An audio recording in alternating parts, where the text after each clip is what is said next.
घरात भाजीला काय नसलं की काय बनवायचं सुचत नाही. आणि मी आहे ना, मी तुम्हाला सांगणार आहे, ही भाजी अशी आहे ना, कधी घरी भाजीला काय असलं तरी तुम्ही नक्की बनवून खाल, इतकी टेस्टी ही भाजी होते.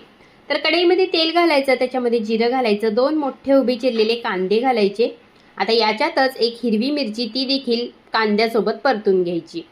आता याच्यामध्ये हळद, धना पावडर, लाल तिखट, चाट मसाला, चवीपुरतं मीठ घालून मिक्स करून घ्यायचं. तुम्ही घरी अवेलेबल असलेले कोणतेही मसाले याच्यामध्ये घालू शकता.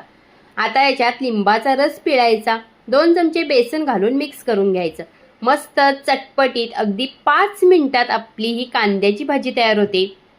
गरमागरम चपातीसोबत, पराठ्यासोबत किंवा भाकरीसोबत खायला खूप टेस्टी लागते.